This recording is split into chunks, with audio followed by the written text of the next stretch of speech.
আমি রাসেল আহমেদ আপনাদের স্বাগত জানাচ্ছি ২৪ ঘন্টায় সমসাময়িক রাজনীতির বিষয়গুলো নিয়ে আমরা আলোচনা করি। আজকেও আলোচনা করতে চাই রাজনীতি নিয়ে। সে আলোচনার জন্য আমাদের সাথে তিনজন অতিথি স্টুডিওতে উপস্থিত হয়েছেন, তাদের সাথে আমরা একটু শুরুতে পরিচিত হইনি।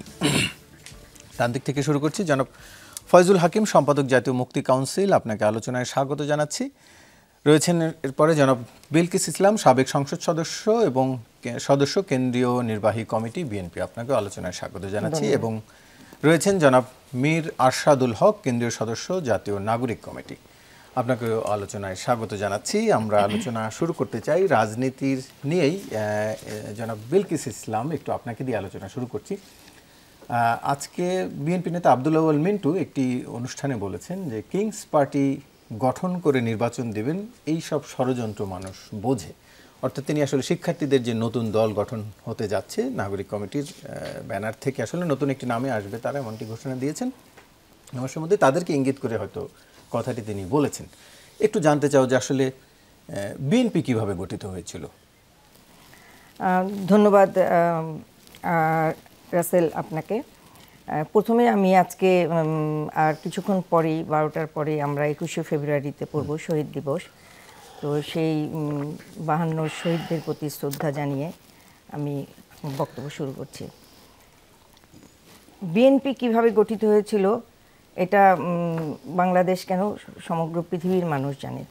কারণ বিএনপির প্রতিষ্ঠাতা চেয়ারম্যান শহীদ রাষ্ট্রপতি জিয়াউর রহমান, যিনি আপনার 25শে মার্চ স্বাধীনতার ঘোষণা দিয়েছিলেন এবং পরবর্তীতে শেখ মুজিবুরের পক্ষেও ঘোষণা দেন। তারপরে উনি কিন্তু যুদ্ধ করেন, ঘোষণা দিয়ে কিন্তু উনি ব্যারাকে চলে আসেননি, কোনো আত্মীয়স্বজন ছিলেন না। তারপরে যেহেতু তার বিএনপি কিভাবে তৈরি হয়েছে আপনি বলেছেন, তাহলে আমাকে একটু বলতেই হবে। তারপরে কিন্তু উনি যুদ্ধ করেছেন, স্বাধীনতার পরে উনি আবার ফিরে গেছেন। আচ্ছা, 75-এর পরে যখন দল গঠন হয়, হ্যাঁ না, 75-এর পরে যেটা 7ই নভেম্বরে মানে প্রেক্ষাপটটা সবাই জানে।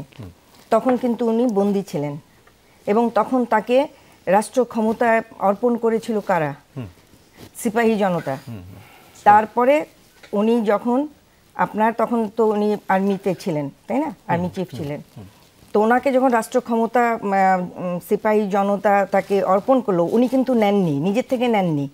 অর্পণ করার পরে তারপরে 75-এ 7ই নভেম্বরের পরে আপনার 77-78-এ উনি অনুভব করলেন যে গণতন্ত্রকে ফিরিয়ে আনতে হবে এবং যেটি 75-এ প্রেক্ষাপট ছিল বাকশাল, গণতন্ত্রকে ধূলিসাৎ করা হয়েছিল, বন্ধ করে দিয়ে বাকশাল গঠিত হয়েছিল। সেই বাকশাল থেকে যদি মানুষকে রাজনীতি করতে দিতে হয়, তখন তো কোনো রাজনৈতিক দল ছিল না এবং রাজনীতিবিদরাই গণতন্ত্রের মাধ্যমে যেন রাজনীতি করতে পারে, তখন উনি ওপেন করে দিলেন। তারপরে কিন্তু সব দল আবার বাকশাল থেকে আওয়ামী লীগ হলো, বিভিন্ন দল তখন সম্পৃক্ত হলো। তারপরে তখন উনিও অনুভব করলেন যে এই একটি বাংলাদেশি, যেহেতু আমরা জানেন যে বিএনপি গঠনতন্ত্রে যে জিনিসগুলি আছে সেটি হলো যে কতগুলি বৈষম্য ছিল তখন। সেগুলি কি ছিল? বাঙালি জাতীয়তাবাদ আমরা করলাম, বাংলাদেশি, বিএনপি করলো, শহীদ রাষ্ট্রপতি জিয়াউর রহমান করলেন বাংলাদেশি জাতীয়তাবাদ। কেন বাংলাদেশি জাতীয়তাবাদ? কারণ এই ভূখণ্ডে যত ভাষাভাষী আছে সবাই বাংলাদেশি, এটাই কিন্তু তাদের আসল পরিচয়। বাঙালি বলতে পশ্চিমবঙ্গ বাঙালি আছে, তো সুতরাং আমরা তো বাঙালি জাতীয়তাবাদ বললে তো আমাদের সকল ভাষাভাষীদেরকে বোঝা যায় না। আলোচনা না, এই বাংলাদেশি জাতীয়তাবাদটা কেন আসলো এবং উনি কেন গঠন করলেন? যেহেতু তখন গণতান্ত্রিক পদ্ধতিকে ফেরত আনার জন্য আপনার বহুদলীয় গণতন্ত্র এবং বহুদলীয় মানে দলকে সুযোগ দেওয়ার জন্য উনি কিন্তু এই বাকশালকে তুলে দিলেন এবং সবাই তখন আবার নতুন করে তাদের রাজনীতি করার সুযোগ পেল, তাদের প্ল্যাটফর্ম তৈরি হলো, বিভিন্ন ধরনের সংগঠন যেগুলি বন্ধ হয়ে গেছিল বাকশালের ভিতরে সেগুলি। সেই প্রেক্ষাপটেই উনি অনুভব করেছিলেন যে রাজনৈতিক দল করার দরকার এবং অন্যান্য রাজনৈতিক দলদেরকেও আপনার সুযোগ দেওয়া দরকার, বাকশাল মুক্ত করা দরকার বাংলাদেশকে। সেই প্রেক্ষাপটেই কিন্তু বিএনপি তৈরি হয়েছিল। কিন্তু ক্ষমতায় তো ছিল, মানে না ক্ষমতায় ছিল মানে কি, উনি তো ক্ষমতা নেননি, ওনাকে ক্ষমতা দেওয়া হয়েছে। না যে উনি যদি ক্ষমতা নিতেন, যে প্রেক্ষাপটটা বর্তমানে যেটা হচ্ছে, আপনি তো এইটার সঙ্গে এইটা মিলাচ্ছেন। বর্তমানে কিন্তু এই যে ইন্টারিম গভর্নমেন্টকে সমর্থন সকল দেশের জনগণ, সকল রাজনৈতিক দল তাদেরকে সমর্থন দিয়েছে। তারা কিন্তু ভোটের মাধ্যমে আসেন, তাদেরকে মানে রাষ্ট্র পরিচালনার জন্য সমর্থন দিয়েছে। কারণ যে প্রেক্ষাপট ছিল 5ই আগস্টের আগে, হ্যাঁ, সেই 5ই আগস্টের আগে যে প্রেক্ষাপট ছিল এবং তার আগে 16ই জুলাই আগে পর্যন্ত যে 16-17 বছর বাংলাদেশে যে ধরনের স্টিম রোলার এই মাফিয়া নেত্রী চালিয়েছিল, তারই কিন্তু কারণ কোটা নিয়ে আমাদের ছাত্র বৈষম্য, ওদের কি দাবি ছিল কি কোটা, শেষ পর্যন্ত তারা কিন্তু চলে আসলো এক দফা, যেটা বিএনপি 16-17 বছর থেকে যেটার জন্য আপনার ইয়া করে আসতেছে, এক দফা চলে গেল। সবাই মিলে ক্ষমতা দিয়েছে, হ্যাঁ সবাই মিলে, সেটাই বলছি। শুধু এই যে বৈষম্য যার জন্য এখন মানে আপনার 11-তেও কিন্তু অনেক কিংস পার্টি তৈরি হয়েছিল তো, সেই সরকারের মদতপুষ্ট হয়ে তাদের সমর্থন নিয়ে, বাট একটিও থাকেনি। আমরা যেটা বলতে চাই, ছাত্ররা রাজনীতি করবে, এটা প্রত্যেকটা ছাত্ররাই কিন্তু অগ্রণী ভূমিকা পালন করে। আপনার এই যে আজকে যে আমরা কিছুক্ষণ পরে 21শে ফেব্রুয়ারি, সে 52তে শুধু ছাত্ররা না, তাদের সঙ্গে আরো অনেকেই, এই জব্বার তো ছাত্র ছিল না, অনেকেই ছিল। হ্যাঁ, তো সুতরাং তারপরে দেখেন আপনার 69-এ গণ অভ্যুত্থান, কিংবা আপনার 71-এ আপনার যে আপনার পতাকা উত্তোলন করেছিল কারা? ছাত্ররা। প্রেক্ষাপট এক এক সময় ছাত্ররাই সব সময় আসে, তখন অগ্রণী যারা ছিল তারা হয়তো দল গঠন করেনি, এখন এরা চাইছে। তারা কিন্তু না, অসুবিধা নাই, ছাত্ররা তো আসবে। তাহলে কিংস পার্টির অভিযোগটা তাদের উপরে কেন? কিংস পার্টি এই জন্য যে এই সরকারের মদতপুষ্ট হয়ে কেন করবে? তাদের তো সময় আছে, সবাই ফিরত চলে গেছে। কিন্তু এইবারই একমাত্র এক্সেপশনাল যে তারা এই মনে করে যে এই আপনার 16 জুলাই থেকে 5ই আগস্টের মধ্যে এরা তাদের ইচ্ছার বিষয়, তারা দল গঠন করতে চাইছে, অবশ্যই করতে পারে, কিন্তু অবশ্যই স্বাগত জানাচ্ছি। কিন্তু এটাতে এখনই তারা পাওয়ারে আসবে কিংবা সরকার তাদেরকে দিয়ে করাচ্ছে, তাদের ইয়া করে আপনার, আমরা যেটা বারবার করে বলছি, সংস্কার কিসের জন্য? নির্বাচন, গণতন্ত্রের জন্য। এটাই হলো মেইন কথা। একটু মির রাশেদুল হক, একটু আপনার কাছে জানতে চাই। উপদেষ্টা নাহিদ ইসলাম বলেছেন, অভ্যুত্থানের মধ্য দিয়ে আসা এই প্রজন্ম দেশে অন্তত 2 দশক প্রভাব রাখবে। এটি বলার কারণ কি আসলে? আমরা যেটির কথা আলোচনা বলছিলাম যে এর আগে বিএনপি বা জাতীয় পার্টি উঠে এসছে নতুন দল হিসেবে, তারা ক্ষমতায় থেকে একটি দল গঠন করেছে, এরপরে তারা লম্বা সময় বাংলাদেশের রাজনীতিতে তাদের আধিপত্য ছিল বা আছে, বিএনপির এখনও রয়েছে, জাতীয় পার্টির হয়তো কমলেও। তো সেই আশা থেকেই কি যে আপনারাও এখন ক্ষমতার মধ্যে দিয়ে যেহেতু শুরু করছেন, অতএব বড় একটি বলয় তৈরি করতে পারবেন, সে কারণেই কি 2 দশক টিকে থাকার আশা করছেন? আচ্ছা, প্রথমত আমি আপুর কথা থেকেই শুরু করি, পরে আপনার এই প্রশ্নটা আসছি। সেটা হচ্ছে যে কিংস পার্টি বলার কিন্তু সুযোগটা নাই। কারণ হচ্ছে যে আপনার বর্তমান যে সরকারটা আছে, এই সরকারটা প্রধান হচ্ছে ডক্টর মোহাম্মদ ইউনূস, এবং সেখানে ছাত্রদের প্রতিনিধি আছে মাত্র 3 জন। বিষয়টা এমন না যে পুরো এন্টায়ার গভর্নমেন্টটাই স্টুডেন্ট উইংরা চালাচ্ছে। শুধুমাত্র এটা না, প্রত্যেকটা জায়গায়, প্রত্যেকটা সেক্টরে যদি আমরা দেখি, সেখানে বিএনপির প্রতিনিধিত্ব আছে, সেখানে জামাতের প্রতিনিধিত্ব আছে, এবং অনেক ক্ষেত্রে সুপারিশেরও ব্যাপার থাকে, অনেক কিছু আমরা শুনি। সেই জায়গা থেকে এন্টায়ারলি যে আপনি গভর্নমেন্ট থেকে বসে আরেকটা দল করতেছেন, বিষয়টা তা না। এবং আরেকটা বিষয় আপনার সবাই জানে, সেটা হচ্ছে নাহিদ ইসলাম কিন্তু বলেছেন যে যদি সে আসে, সেক্ষেত্রে মন্ত্রিত্ব ছেড়ে দিয়েই আসবে আর কি। তো এই একটা বিষয়। আর পরে যেটা হয়েছে যে আসলে আমরা কিন্তু এই 5 আগস্টের পরে আমরা যে সুযোগটা পেয়েছি, এন্টায়ার বাংলাদেশের সব শ্রেণী পেশার, সব দলের মতের মানুষ কিন্তু একত্রে হয়ে এই স্বৈরাচারী শেখ হাসিনাকে আমরা বিদায় করেছি। তারপরে যে একটা ঐক্যমত তৈরি হয়েছে, যে একটা মানুষের মধ্যে, জনগণের মধ্যে যে একটা একতা তৈরি হয়েছে, এবং মানুষ কিন্তু, সাধারণ জনগণ কিন্তু অনেকখানি এগিয়ে গিয়েছে। আমি বলবো যে রাজনৈতিক দলগুলো এখনও সেই জিনিসটা বুঝতে পারছে না, যে তারা আসলে যেই পরিমাণ সচেতন হয়েছে পলিটিক্যালি সাধারণ মানুষ, সেই পরিমাণ সচেতনতা আমার দেশে বড় দলগুলো এখনও সেটা আঁচ করতে পারছে না। নাহিদ ইসলাম যে থাকার আবহাওয়াটা থাকার কথা বলছেন, এই ব্যাপারটাকে মিন করেছেন, নট যে সেটা শুধুমাত্র ছাত্রদের।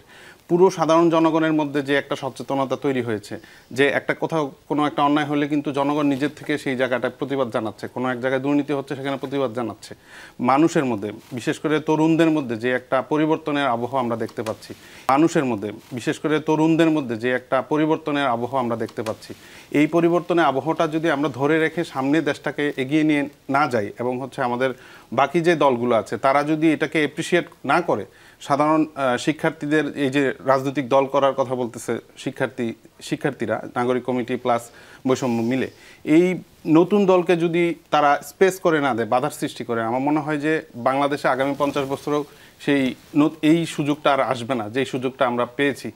এখনও কিন্তু বাংলাদেশের সাধারণ মানুষ, তার কৃষকরা দেখছেন যে ফলের ন্যায্য মূল্য পাচ্ছে না। আপনারা এখনও দেখেন যে সঠিকভাবে শিক্ষা, স্বাস্থ্য, অন্যান্য যে ব্যাপারগুলো, মৌলিক চাহিদার যে জায়গাগুলোর জন্য আমরা কষ্ট করছি, লড়াই করেছি, সেই জায়গাটা এখনও কিন্তু হয় নাই।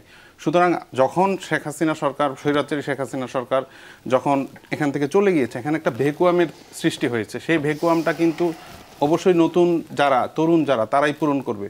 সেই জায়গাতে থেকে আমি যেটা মনে করি, বড় দলগুলোর চিন্তা করা উচিত, বিএনপি হতে পারে, সেটা অন্যান্য যে দলগুলো, তাদের 6 মাসে আপনারা কতটা আশা পূরণ করতে পেরেছেন? আচ্ছা, আমি কিন্তু প্রথমেই একটা বিষয় আপনাকে বলেছি যে এন্টায়ার সিস্টেমটা কিন্তু এখনও, আমি এটা বলতে পারি যে যদি ডক্টর ইউনূস না থাকতো এই জায়গাটায়, আপনার যে ইকোনমিটা সে রেখে গিয়েছে, এক প্রকারে আমরা বলতে পারি যে একদম তলাবিহীন করে গিয়েছে, সেখান থেকে যে এই পর্যায়ে আছে দেশটা, সেটা শুধুমাত্র ইউনূস সরকার, উনি থাকার কারণে, প্রফেসর ইউনূস থাকার কারণে। এবং এখানে ছাত্রদের প্রতিনিধিত্বের জায়গায় ওই শুধুমাত্র তিনজন আপনি যেটা বললেন। আর 6 মাসের এই যে দায়টা, সেখানে কিন্তু আমরা দেখি যে বড় দলগুলোর তাদের প্রতিনিধিত্ব ছিল, ইভেন আপনার পুলিশ প্রশাসনে বলেন, সচিবালয়ে বলেন, সব জায়গায় তারা তাদের প্রতিনিধিত্ব আকারে সুপারিশ করেছে অনেককে।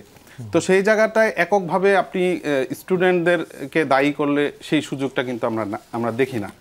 আমি যেটা মূলত বলতে চাচ্ছিলাম যে যদি এই সুযোগটাকে আমরা কাজে না লাগাই, সেক্ষেত্রে আমরা কিন্তু আরো অনেক বেশি পিছিয়ে যাওয়ার একটা সম্ভাবনা। একটু জনাব ফয়জুল হাকিম, একটু আপনার কাছে জানতে চাই যে আমরা এটি একটি জানতে চাই যে নতুন দল গঠনের এই প্রক্রিয়াটিকে আপনি কিভাবে দেখছেন, যেটি নিয়ে বিএনপি বারবার অভিযোগ করছে। পাশাপাশি আরেকটি বিষয় আপনার কাছে জানতে চাই যে ক্ষমতায় না থেকে দল গঠন করার কারণে কি আপনারা একটু পিছিয়ে আছেন? ধন্যবাদ যমুনা টেলিভিশনকে আজকে এখানে আলোচনার সুযোগ দেওয়ার জন্যে।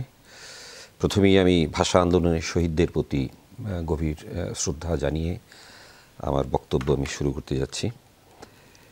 প্রথমত হচ্ছে যে জুলাইয়ের অভ্যুত্থানের যে শিক্ষা, এই শিক্ষাটা থেকে জনগণ শিক্ষা নিয়েছেন এবং রাজনৈতিক দলও আশা করি এটা থেকে শিক্ষা নেবেন, বা আমরা শিক্ষা নেব যারা নেতৃত্বে বা দায়িত্বে রয়েছে। এখন এই শিক্ষাটা কি আসলে জনগণের মধ্যে? তো জুলাই অভ্যুত্থানে একটা প্রত্যাশা তৈরি হয়েছে, আমরা সেই সংগ্রামে ছিলাম। বৈষম্য বিরোধী ছাত্র আন্দোলনের পেছনে সাধারণ ছাত্ররা যেমন ছিল, জনগণও ছিল। বৈষম্য বিরোধী ছাত্র আন্দোলনে কোনো কর্মসূচি ছিল না সরকার পতনের, তারা কোটার মধ্যেই ছিল। এখানে মূল ভূমিকা রেখেছিল জনগণ। ছাত্ররা সামনে থাকলেও আপনি যদি দেখেন প্রতিরোধ যেটা হয়েছে সেটা করেছেন জনগণ, শ্রমজীবী জনগণ, সাধারণ মানুষ। রাষ্ট্রকে মোকাবেলা করেছেন তারা, জীবনও দিয়েছেন তারা, আপনি যদি নিহতের সংখ্যা দেখেন এবং তাদের শ্রেণী চরিত্র দেখেন। এখন জুলাই অভ্যুত্থানের মধ্য থেকে নতুন দল করার যে তরুণদের চিন্তা, এটা আসতেই পারে, অস্বাভাবিক কিছু না। এখন বিএনপির পক্ষ থেকে যেটা এখানে বলা হয়েছে যে কিংস পার্টি, যেটা প্রশ্ন হচ্ছে যে জুলাই অভ্যুত্থানে তো ফ্যাসিস্ট গভর্নমেন্ট চলে গেছে, কিন্তু ফ্যাসিজমের যে অ্যাপারেটাস, তার যন্ত্রগুলো কিন্তু আছে। সেই লুণ্ঠনজীবী ব্যবসায়ী শ্রেণী যারা সিন্ডিকেট করে আছে, সিন্ডিকেটকে কিন্তু ইউনূস সাহেব ভাঙতে পারেননি, এটা খুব মৌলিক। এমনকি সামরিক বেসামরিক আমলাতন্ত্র, তাকেও খুব একটা হাত দিতে পারেননি। এখন তারা চাইতে পারে বা সমাজের অন্য শক্তি চাইতে পারে যে এই যে জনগণের মধ্যে থেকে তরুণদের যে একটা উত্থান হয়েছে, এটা তো নিশ্চিত, তাদেরকে আমরা কিভাবে কাজে লাগাতে পারি বিদ্যমান ব্যবস্থাকে রক্ষা করার জন্য। কারণ এই তরুণরা কোন শ্রেণী থেকে এসছেন এটা আমরা যদি দেখি, তারা তো শ্রমিক না, তারা কৃষক না, তারা কোনো উৎপাদনের সাথে যুক্ত না।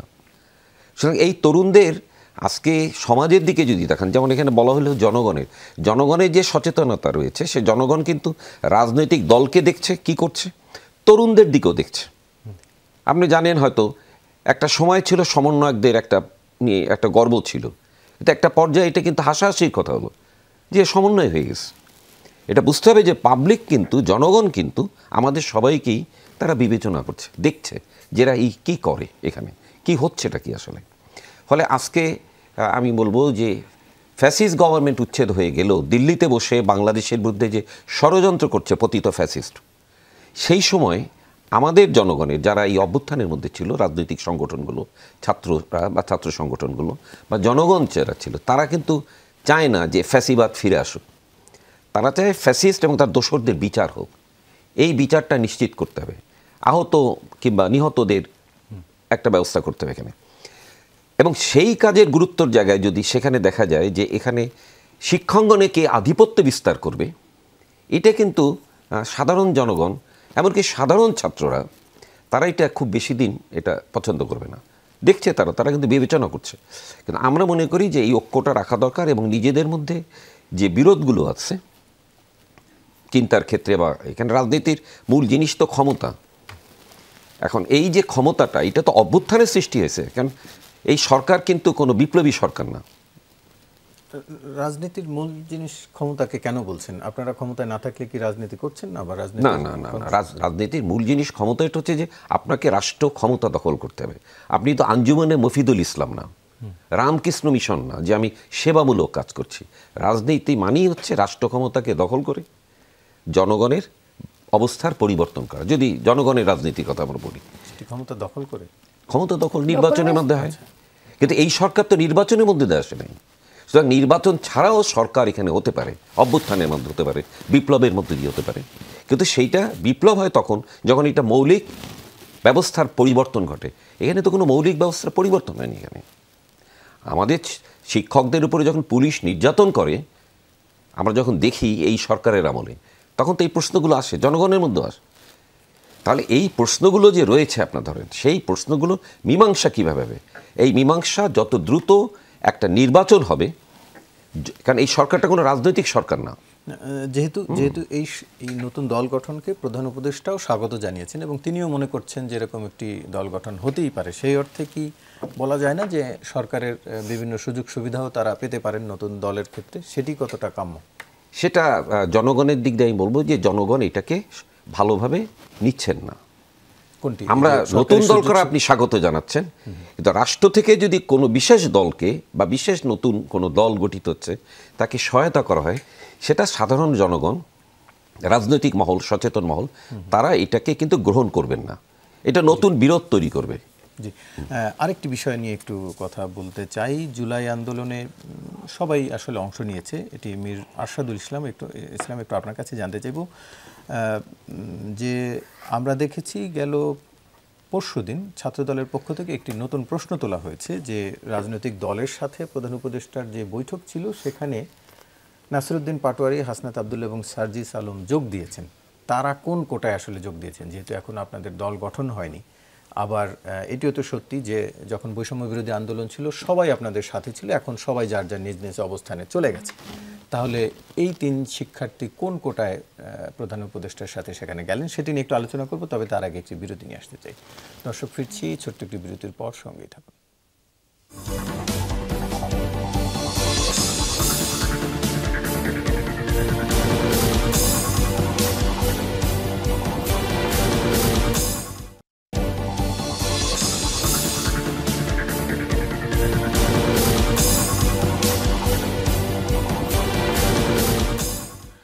আবারও স্বাগত। দেখছেন 24 ঘন্টা আলোচনায় ফিরতে চাই। মীর আরশাদুল হক, একটু আপনার কাছে জানতে চাইছি যে যেটি নিয়ে ছাত্রদল প্রশ্ন তুলেছে যে তিন ছাত্রনেতা কোন কোটায় আসলে প্রধান উপদেষ্টার সেই বৈঠকে অংশ নিয়েছিলেন।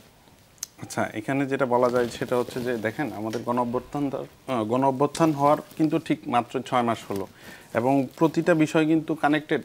আমাদের বর্তমান সময়ে যেই ঘটনাগুলো ঘটছে, সেক্ষেত্রে যদি আপনি এখনকার সময়ের ঐক্যের কথা বলেন বা রাজনৈতিক দলগুলোর সাথে কথা বলেন, সেই ক্ষেত্রে অবশ্যই ছাত্রদের এই যে প্ল্যাটফর্মটা, সেই প্ল্যাটফর্মের প্রতিনিধি থাকাটা কিন্তু খুবই ন্যায়সঙ্গত বলে আমি মনে করি।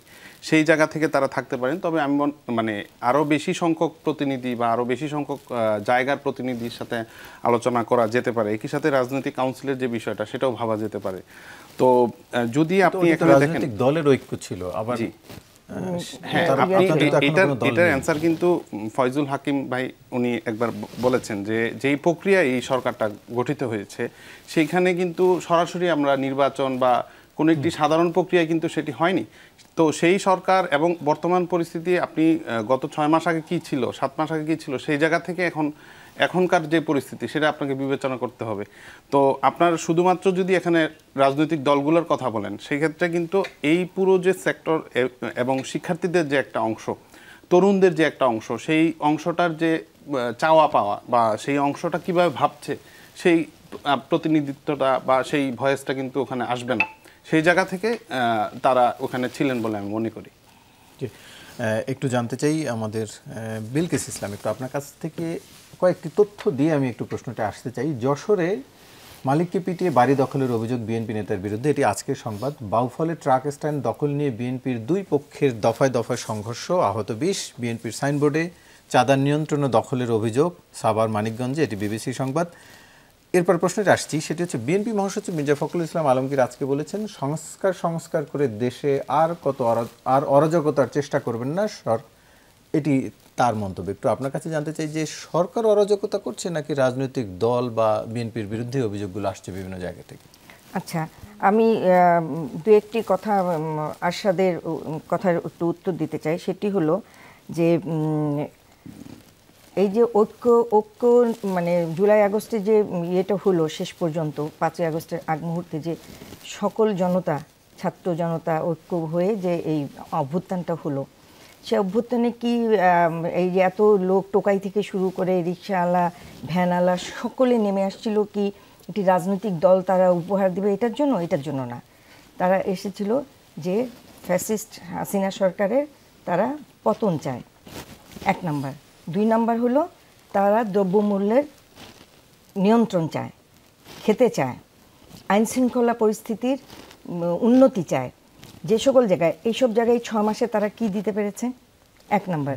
2 নাম্বার যে কথাটি প্রশ্নটি আরশাদের কাছে করা হলো যে ওই রাজনৈতিক দলের সঙ্গে, এখানে যদি এই যে 6টা সংস্কার কমিশন হয়েছে, তারা যখন রিপোর্ট দিল, তাদের সঙ্গে আলোচনা, সেখানে সরকারের পার্ট হিসাবে ওরা বসতে পারে।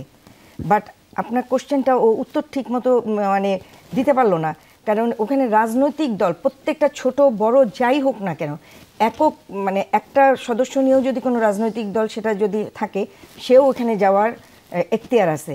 বাট তাদের তো কোনো এখতিয়ার নাই, কারণ সেখানে তারা সরকারের পার্টও না, রাজনৈতিক দলেরও পার্ট না।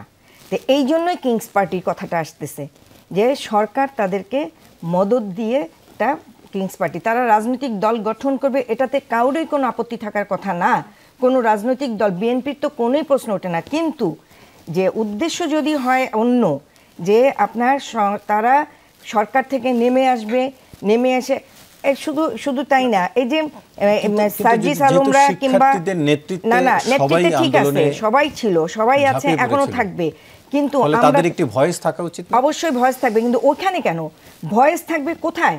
যখন শিক্ষার্থীদের যে মানে কোনো ধরনের প্রবলেম হচ্ছে, শিক্ষাঙ্গনে প্রবলেম হচ্ছে, কিংবা জাতীয় ইস্যুতেও তাদের ভয়েস থাকবে। জাতীয় ইস্যু, তারা দ্রব্যমূল্য নিয়ন্ত্রণের ব্যাপারে তাদের ভয়েস থাকবে। কিন্তু আমরা তো এটাও জানি যে প্রত্যেকটা মন্ত্রণালয়ে তারা গিয়ে একটাই তো অনেক আসছে। আপনি আজকে বিএনপির কথা বললেন না, দ্রব্যমূল্য না, বিভিন্ন জায়গায় তাদের এদেরকে এখানে বসাতে হবে, ওখানে ট্রান্সফার করতে হবে, এখানে শুধু তাই না। আমি বলি, আমি তো একটা এলাকা ইয়েতে আছি, আমার একটা রাজনৈতিক এরিয়া আছে।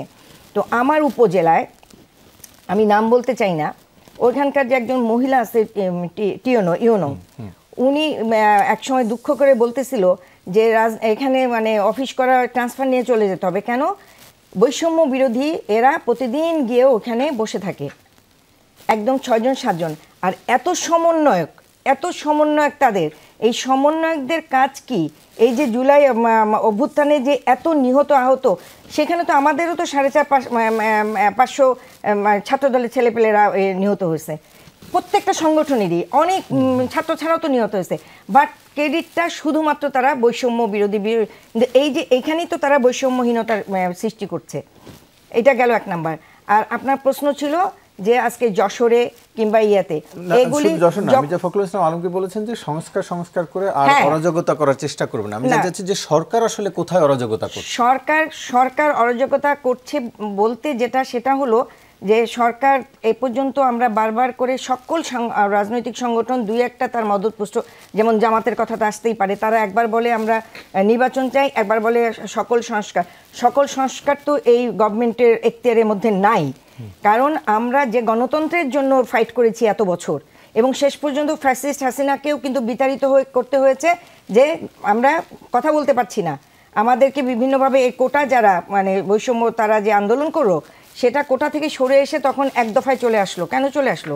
যে এই ফ্যাসিস্ট হাসিনা যেভাবে গণতন্ত্রকে ধূলিসাৎ করেছে, প্রত্যেকটা সেক্টরকে ধূলিসাৎ করেছে, সেখান থেকে আমরা এর অন্য কোনো কথা নাই, নামানো নাই, তাকে আমরা এই রাষ্ট্র ক্ষমতা থেকে আমরা বিতাড়িত করতে চাই। তো এমনই পজিশন হলো যে সে দেশ থেকে পালাতে বাধ্য হলো।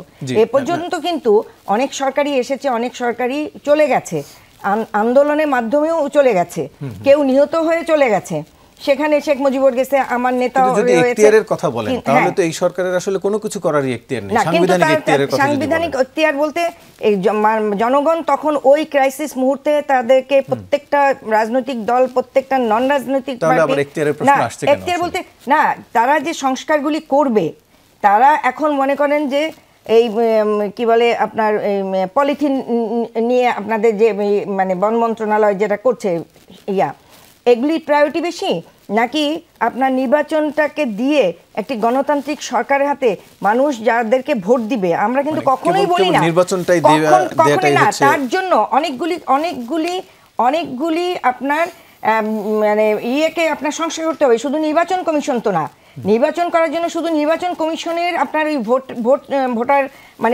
রেডি হলো সেটা না, এই যে আপনার বিভিন্ন জায়গায় এখনো যে এই ফ্যাসিস্ট সরকারের দোসররা বিভিন্ন ডিসি এসপি, এগুলিও তো সংস্কারের ভিতরে পড়ে। জানতে চাই যে তিনি যেমন সংস্কারের কথা বলছিলেন শুধু নির্বাচনকে গুরুত্ব দিয়ে, পাশাপাশি আজকে বিএনপি নেতা আমির খসরু বলছিলেন যে যেই সব বিষয়ে ঐক্যমত্য হওয়া যেতে পারে সংস্কারের, সেগুলো 1 সপ্তাহের মধ্যেই সম্ভব, সব সংস্কার কখনোই সম্ভব না। অর্থাৎ যে প্রস্তাবগুলো এসছে তিনি হয়তো সেদিকে ইঙ্গিত করেছেন। একটু আপনার কাছে জানতে চাই যে 1 সপ্তাহের মধ্যেই কি আসলে সত্যি, বা 1 সপ্তাহকে আমি 1 মাস ধরলাম, এর মধ্যে কি নির্বাচন দেওয়া সম্ভব কিনা, সংস্কার যতটুকু ঐক্যমতে পৌঁছানো যায় তাই সেটি শেষ করে? প্রথম প্রশ্ন হচ্ছে যে রাজনৈতিক দলের নেতৃবৃন্দ বিএনপির যেগুলো বলছেন সেটা তাদের দলীয় জায়গা থেকে তারা বলছেন। আমরা যেটা মনে করি যে এই সরকারটা কোনো তত্ত্বাবধায়ক সরকার না, যেটা অনেকের মাথার মধ্যে আছে যে এই সরকারটা এসেছে শুধুমাত্র নির্বাচন দেওয়ার জন্য। এটা না, এটা একটা অভ্যুত্থানের মধ্যে দিয়ে হয়েছে, এবং অভ্যুত্থানের মধ্যে যে সরকারটা হয়েছে এটা কিন্তু সংবিধানের বাইরে হয়েছে, সংবিধানের কোনো ধারা মেনে এই সরকারটা হয়নি। ফলে এই সরকার এবং শেখ হাসিনার ফ্যাসিস্ট সরকার দেশটাকে যেভাবে লণ্ডভণ্ড করে গেছে, সমগ্র ব্যবস্থাকে আপনার সে প্রশাসন বলেন, পুলিশ বলেন, হ্যাঁ, সর্বক্ষেত্রে তারা বিচার বিভাগ বলেন, তো এইটাকে তো একটা মেরামতের বিষয়ই আছে আপনার, এটা তো বললে হবে না, এটা বাস্তব যে জিনিসটা করতে হবে। তো সেই হিসাবে, এবং আমি আগে বলেছি যে এটা কোনো বিপ্লবী সরকার না, হ্যাঁ, এটা আবার তত্ত্বাবধায়ক সরকার না, এটা এমন একটা সরকার যে গণ অভ্যুত্থানের ফলে সৃষ্ট হয়েছে, আবার অভ্যুত্থানের শক্তির উপরেও দাঁড়ায় নাই পুরোপুরি। ছাত্রদের একটা প্রতিনিধিত্ব আছে, কিন্তু গণ অভ্যুত্থানে শ্রমিকরা যারা ছিলেন, রাজনৈতিক শক্তি যারা ছিলেন, তাদের প্রতিনিধিত্ব কিন্তু গভর্নমেন্টে নেই। ফলে সেই দিক দিয়ে একটা বিবেচনা আছে যে আমরা মনে করি যে একটা, এবং এটা কোনো রাজনৈতিক সরকারও না, এটা একটা পাঁচমিশেলি সরকার আপনি বলতে পারেন, কিন্তু রাজনৈতিক সরকার ছাড়া কোনো সংস্কার আসলে হবে না। ওনারা 6টা কমিশন করেছেন, ধরেন আজকেই দুপুরে পেলাম ঐক্যমত কমিশনের কাগজপত্রগুলো আমাদের কাছে এসছে। আমরা তো গত সপ্তাহে ওনার আমন্ত্রণে গিয়েছিলাম ওখানে, সেখানেও আমরা এটা বলেছি যে আমরা দেখি এটা তো এই যে যেটা আমির খসরু মাহমুদ সাহেব বলেছেন, এটা এক সপ্তাহের মধ্যে সম্ভব, এটা আমার মনে হয় না। হ্যাঁ, এক সপ্তাহের মধ্যে এটা সম্ভব এটা বলা যাবে না। ওনারা যে সুপারিশগুলো দিয়েছেন সেখানে অনেক সুপারিশ আছে, কিন্তু মৌলিক যে আমাদের দরকার যতগুলো থাকুক, কারণ আমরা জানি যদি এই সুপারিশ বাস্তবায়ন করতে হয় তাহলে নির্বাচিত রাজনৈতিক সরকার লাগবে, এই সরকার করতে পারবে না, এটা গ্রাহ্যই হবে না তখন। সুতরাং সেই ক্ষেত্রে আমরা বলবো নির্বাচন নিয়ে যে সংস্কারের প্রশ্নটা আছে সেটাকে দ্রুত সম্পন্ন করা দরকার এই সরকারের। তাহলে দ্রুত নির্বাচনে গেলে এই যে একটা অব্যবস্থাপনা আছে, এই যে একটা নৈরাজ্য আছে, যেমন আপনি এখানে বললেন যে যশোরে একজন মালিককে পিটিয়ে বাড়ি দখল করছে, এই একটা রাজনৈতিক দলের আশ্রয় আছে, আপনি যেটা বললেন যে তিনি বিএনপির লোক বা ইত্যাদি ইত্যাদি, এই অভিযোগটা এসছে। তাই এটাকে যদি আপনার নিয়ন্ত্রণ করতে হয় এইসব বিষয়, একটা রাজনৈতিক সরকার দরকার, নির্বাচিত জনগণের মতামতের ভিত্তিতে প্রত্যক্ষ অংশগ্রহণ ভোটে নির্বাচিত একটা সরকার এখানে দরকার। এই কাজটা দ্রুত নির্বাচন কমিশন, মানে নির্বাচন ব্যাপারে যে সংস্কার কমিশন হয়েছে তাদের যে সুপারিশগুলো, এটা যত দ্রুত বাস্তবায়িত হবে। এবং সেই ক্ষেত্রে আমরা প্রধান উপদেষ্টার আলোচনা আরেকটা জিনিস আমরা বলে এসেছি, সেটা হচ্ছে জাতীয় সংসদ নির্বাচন আগে হতে হবে, স্থানীয় সরকার নয়। এটা নানা মহল থেকে করার চেষ্টা হচ্ছে। তো আপনি যে নির্বাচন সংশ্লিষ্ট সংস্কারের কথা বলছেন, প্রত্যেকটি বিষয়ের সাথে তো একটি আরেকটি সম্পর্কিত, যে নির্বাচন সংস্কারের জন্য জনপ্রশাসনের সংস্কারও তো দরকার, না হলে হ্যাঁ দরকার আছে, কিন্তু ধরেন আপনি যে জিনিসটা হচ্ছে যে একটা নির্বাচিত জাতীয় সংসদ, নির্বাচিত সরকার ছাড়া সুপারিশ আপনি দিতে পারেন। এই সরকার, ডক্টর ইউনূস সাহেবের সরকার, উনি নিজেও বলছেন যে আমরা এটা করে রাখতে চাই, যে জন্য একটা চার্টার করতে যাচ্ছেন যেখানে সবাই স্বাক্ষর দেবে, একমত হলে, একমত না হলে স্বাক্ষর দিলেন না। এই জি, আমরা একটু ছাত্র রাজনীতির প্রসঙ্গেও আসতে চাই, যেহেতু এর মধ্যে বিলকিস আপা আলোচনাটি তুলছিলেন, এবং ছাত্র রাজনীতি নিয়ে গেল কয়েকদিন ধরেই আলোচনা হচ্ছে, বিশেষ করে কুয়েটকে কেন্দ্র করে। তবে সেটি একটু বিরতির পরে আমরা আলোচনায় আসতে চাই। দর্শক, ফিরছি, সঙ্গেই থাকুন।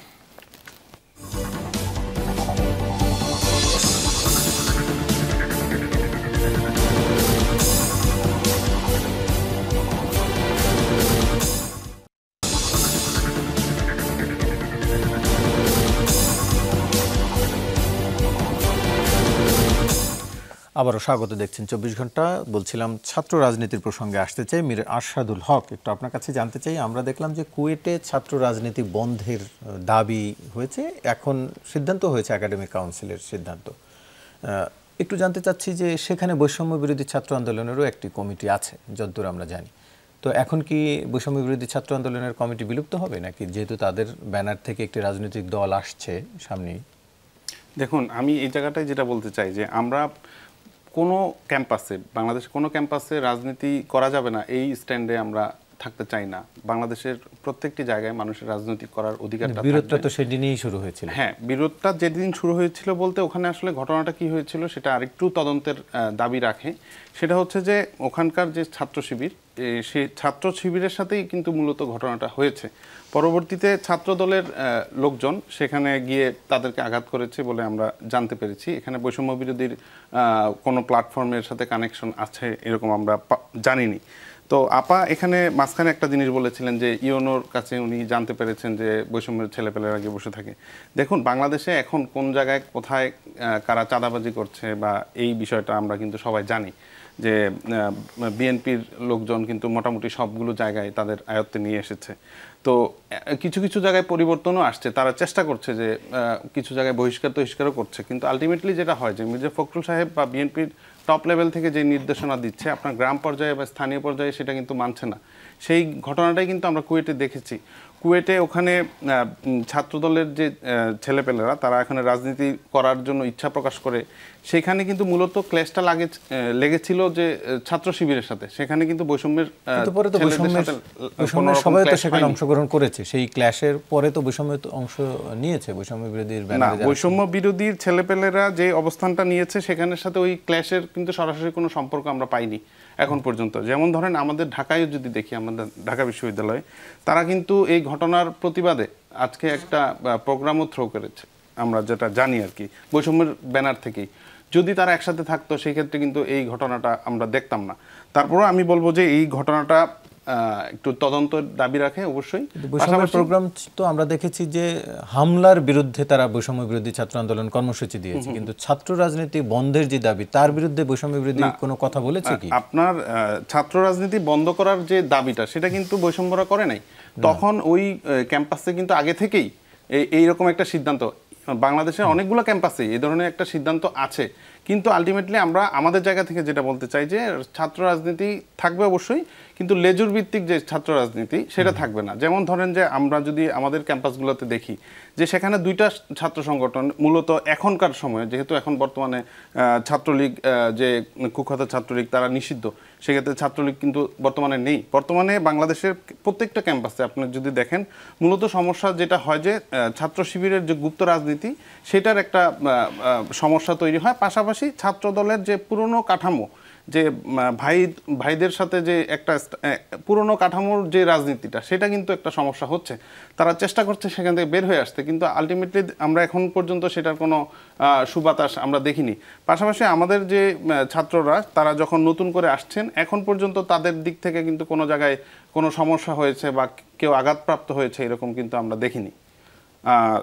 সো আমি বলতে চাই যে বাংলাদেশের ছাত্র রাজনীতির যে ধারাটা সেটাকে আরও ধীরে ধীরে বেটার জায়গায় নিতে হবে, ছাত্র বান্ধব জায়গায় নিতে হবে, যে কিভাবে আমাদের সাধারণ শিক্ষার্থীরা শিক্ষার মান ভালো হবে, ক্যাম্পাসগুলোতে খাদ্যের মান ভালো হবে। পর বৈষম্য বিরোধী ছাত্র আন্দোলনের সংগঠন থাকবে, ছাত্র সংগঠন না, এখন পর্যন্ত আমরা যেটা জানি যে নতুন দল গঠন হওয়ার পরে ছাত্রদের একটা আলাদা উইং হবে, কিন্তু বৈষম্য বিরোধী লেজুর ভিত্তিক হবে না। হ্যাঁ, লেজুর ভিত্তিক হওয়ার যে জায়গাটা, যে ছাত্রদের আলাদা সংগঠন হবে, সেটা কিন্তু লেজুর ভিত্তিক হবে কখন? যখন হচ্ছে আপনি আপনার পার্টি পারপাস সার্ভ করবেন সরাসরি, যেটা ন্যায় হলেও আপনাকে পার্টি পারপাস সার্ভ করতে হবে, অন্যায় হলেও সার্ভ করতে হবে, এবং কোনো রকম গঠনতন্ত্র থাকবে না, কোনো রকম রুলস এন্ড রেগুলেশনস থাকবে না। এটি আসলে কে বিচার করবে যে পারপাস সার্ভ করছে কি করছে না? কারণ কোনো ছাত্র সংগঠনই বলছে না যে আমরা অমুকের লেজুর ভিত্তিক। এই জায়গাটা আমি বলবো যে কে ঠিক করবে, আমি মনে করি বাংলাদেশের জনগণ ঠিক করবে। বাংলাদেশের জনগণের যে জায়গাটা, এখনকার মানুষ কিন্তু অনেক বেশি স্মার্ট এবং অনেক বেশি এগিয়ে গিয়েছে, প্রত্যেকটি জিনিস মানুষ দেখে এবং সেটা বিচার করে, যেটা আমাদের ভোটের মাধ্যমে বিচার করে। ফয়জুল হাকিম, জনাব ফয়জুল হাকিম, একটু আপনার কাছে জানতে চাই যে বৈষম্য বিরোধী ছাত্র আন্দোলন বলছে তারা ছাত্র রাজনীতি বন্ধ চায় না, ছাত্র দল শিবির আলাদা আলাদাভাবে জিজ্ঞেস করলে তারা কেউই বন্ধ চায় না, কিন্তু ক্যাম্পাসে যখন ছাত্র রাজনীতি বন্ধের বিরুদ্ধে বিক্ষোভ হয় তখন আবার বড় বিক্ষোভ দেখা যায়। এটি কি কেবল সাধারণ শিক্ষার্থীরাই সে বিক্ষোভে অংশ নেয় নাকি ভিন্ন কেউ থাকে এর মধ্যে? এখানে প্রথমে যে বিষয়টা বলা দরকার সেটা হচ্ছে বাংলাদেশের রাজনৈতিক সাম্প্রতিক রাজনৈতিক যেটি দেখলেন রাজনৈতিক পরিবর্তনের ক্ষেত্রে গণতান্ত্রিক রাজনৈতিক দল যে ভূমিকা পালন করা দরকার জাতীয় সংকটে, সন্দিক্ষণে, রাজনৈতিক সন্দিক্ষণে, সেটা যখন তারা পালন করতে পারে না, তখন দেখা গেছে ঐতিহাসিকভাবে আমাদের দেশের ছাত্ররা বা ছাত্র সংগঠন বা সাধারণ ছেলেরা এগিয়ে এসছেন, সে ছাত্রছাত্রীরা। এটা 52 ভাষা আন্দোলনে হয়েছে, প্রতিরোধ গড়ে তুলেছেন তারা। 69-এ গণ অভ্যুত্থান হয়েছে, বা 62-র শিক্ষা আন্দোলনে হয়েছে, 71-এ হয়েছে। এমনকি আমরা 80-র দশকে যখন আন্দোলন করি মার্শাল লর বিরুদ্ধে, 82 থেকে 90 পর্যন্ত আমরা কিন্তু ভীষণ আন্দোলন করেছি। সেই সময়ে আমাদের ছাত্র সংগ্রাম পরিষদ কুখ্যাত শিক্ষানীতির বিরুদ্ধে আমরা আন্দোলন করেছি। আমরা সর্বদলীয় ছাত্রৈক্য করে গণ অভ্যুত্থান করে এরশাদকে সরিয়েছি। এখন ছাত্রদের যে এই রাজনৈতিক ভূমিকা, এটা কিন্তু অনেকে পছন্দ করেন না। শাসক শ্রেণীর যারা রাজনৈতিক দল তারা পছন্দ করেন না বলেই ছাত্রদের এবং তাদের রাজনীতি, ছাত্রদের তো আলাদা আসলে কোনো রাজনীতি নেই, যে যত কথাই বলুক। ছাত্ররা তো একটা মধ্যশ্রেণী, তারা প্রতিনিধি, তারা ওই ধরনের কোনো শ্রেণীর প্রতিনিধি না। ছাত্ররা আসে যায়, তাদের তো কোনো শিক্ষা জীবনটাও বহতা নদীর মতো। ফলে এখানে যেটা হচ্ছে, তারা কোনো না কোনো মতাদর্শের দ্বারা পরিচালিত হয়, রাজনৈতিক দলের মতাদর্শ দ্বারা। যেটা আপনি বলতে চাচ্ছেন লেজুর ভিত্তি কিনা, লেজুর ভিত্তিটা হচ্ছে যেটা হচ্ছে যে অন্ধভাবে যখন তারা অনুসরণ করে, তারা ওর বাইরে আসতে পারে না, কাঠামোর বাইরে। যে কারণে এই লেজুর ভিত্তি করতে করে তারা ঠ্যাঙারে বাহিনীতে পরিণত হয় দলের, যেটা আমরা 80-র দশকে দেখেছি। আমাদের এরশাদ বিরোধী আমরা আন্দোলন যখন করছিলাম, আমরা একদিকে ক্যাম্পাসে সামরিক জান্তা বিরোধী লড়াই করছিলাম, অন্যদিকে ইসলামিক ছাত্র শিবিরের হাতে আমাদের প্রগতিশীল কর্মীরা তারা মারা পড়ছিলেন, তাদের পায়ের রক্ষাটা হচ্ছিল, ইত্যাদি ইত্যাদি। এই যে পরিস্থিতি, আবার এরশাদ উৎখাতের পরে আমরা দেখলাম ছাত্রলীগ কি ছাত্রদল, তাদেরকে আমরা ক্যাম্পাসে দেখলাম সন্ত্রাসের একটা পরিস্থিতি। এর ফলে ছাত্র রাজনীতি বা ছাত্র আন্দোলন বা ছাত্র সংগঠন সম্পর্কে সাধারণ ছাত্রদের মধ্যে একটা নেতিবাচক ধারণা, একটা ভুল মেসেজ এখানে গিয়েছে, যে জন্যে ছাত্ররা কিন্তু ওইভাবে এগিয়ে এসেছিল না। চরম ফ্যাসিস্ট শাসনে আমরা দেখেছি ঢাকা বিশ্ববিদ্যালয়ে এই যে এমনকি ছাত্রলীগের যে ফুল দিতে যেত, আমরা তো ফুল দিতে যেতাম আসাদ দিবস, স্রোতের মতো ছেলেরা যাচ্ছে ফুল দিতে ছাত্রলীগের পেছনে, ভেড়ার পাল যেভাবে যায় না, কোনো শব্দ হয় না। আমি দেখে আমার খুব খারাপ লাগতো এটা, যে একেবারেই গোলাম বানিয়ে ফেলছে এরা এই ফ্যাসিজম। তো সেইখানে এইবার নিরাপদ সড়কের আন্দোলন কি কোটার আন্দোলন, নানা আন্দোলনের মধ্যে দেশের তরুণরা, ছাত্ররা, শিক্ষার্থীরা তারা কিন্তু একটা জায়গায় চলে এসছে। এখন আপনি কুয়েটকে কেন্দ্র করে যেটা বললেন, এই যে ঘটনাগুলো আমরা দেখছি, এটা কিন্তু আমাদের ফ্যাসিবাদ বিরোধী আন্দোলনে সাধারণ শিক্ষার্থীদের মধ্যেই এই দাবিটি উঠছে বলে হ্যাঁ না উঠছে। এটা হচ্ছে যে একটা পরিস্থিতি তৈরি করতে যাচ্ছে এখানে ছাত্রদের রাজনৈতিক ভূমিকাকে ধ্বংস করার জন্য নানা মুখোশে তারা আসছে। এটা আপাত দৃষ্টিতে খুবই পরিষ্কার, ছাত্রায়ন অধ্যয়ন তপ, তাই না? ছাত্ররা কোনো প্রশ্ন করতে পারবে না ছাত্রদের রাজনৈতিক ভূমিকা কি, সে রাষ্ট্রকে সরকারকে প্রশ্ন করতে পারবে না। বাংলাদেশে আমেরিকার ঘাঁটি হবে কি না, ভারত এখানে আধিপত্য করবে কি না, এটা জনগণের মধ্যে দিয়ে যে রাজনৈতিক প্রতিরোধ, তার চেয়ে বেশি ছাত্ররা এখানে এগিয়ে আসছে। আপনার বিলকিস ইসলাম, একটু আপনার কাছে জানতে চাই যে জুলাই অভ্যুত্থানে শিক্ষার্থীদের নেতৃত্বে এত বড় একটি অভ্যুত্থান হলো বাংলাদেশের ইতিহাসে, এই প্রথম কোনো সরকার এইভাবে পতন হলো, এবং যাদের নেতৃত্বে আন্দোলন হলো তারা কেউ রাজনীতির সাথে সরাসরি জড়িত ছিলেন না বা এখন পর্যন্ত নেই। তাহলে ছাত্র রাজনীতি কেন জরুরি? মানে সবাই বলছেন সচেতনতার জন্য, রাজনৈতিক সচেতনতার জন্য, এরা কি সচেতন না?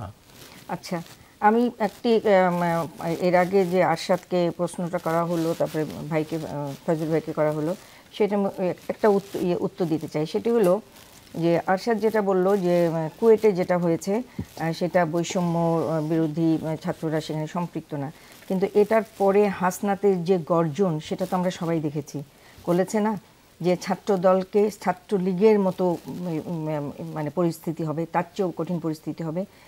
যদি ছাত্র শিবির আর ছাত্র দলের মধ্যেই হয় তাহলে বৈষম্য এটার ভিতরে এই ধরনের একটা স্টেটমেন্ট দিতে পারে?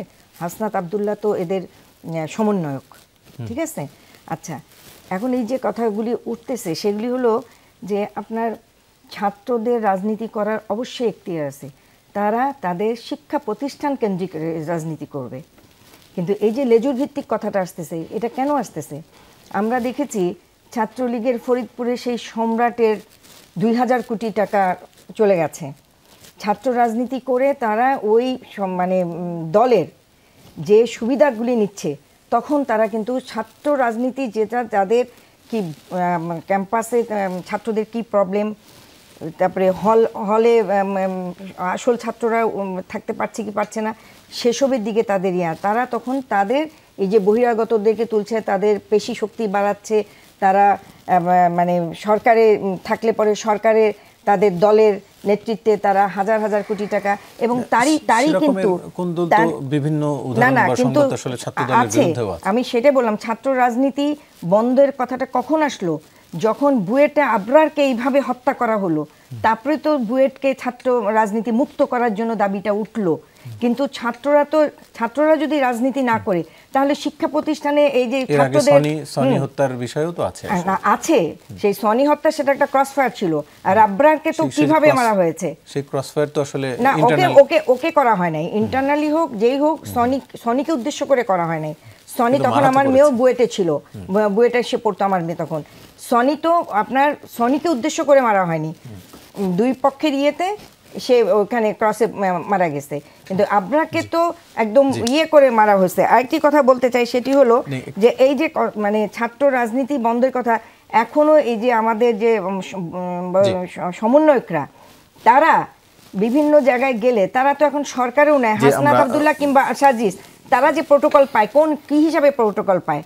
তার মানে আপনি বলছেন ছাত্র রাজনীতি অবশ্যই শিক্ষাঙ্গন প্রতিষ্ঠান ভিত্তিক ছাত্র রাজনীতি তারা কখনোই তাদের ভিতরে যে জিনিসটা হয়ে গেছে সেটি হলো যে দলের লেজুর ভিত্তিক করে তারা তাদের ভাগ্য নির্ধারণ করছে, তারা ছাত্রদের বিষয়ে কথা বলছে না। আমি একটু বলতে চাচ্ছিলাম সেটা হচ্ছে যে দেখুন আমাদের শেষ করতে হচ্ছে। এখনকার আপনাদের সময়ে তিনজনকে যে- ধন্যবাদ জানাচ্ছি। এই ছিল দর্শক আজকের আয়োজন। আমাদের 24 ঘন্টায় সময় স্বল্পতার জন্য শেষ করতে হচ্ছে আজকের আয়োজন। ধন্যবাদ সবাইকে।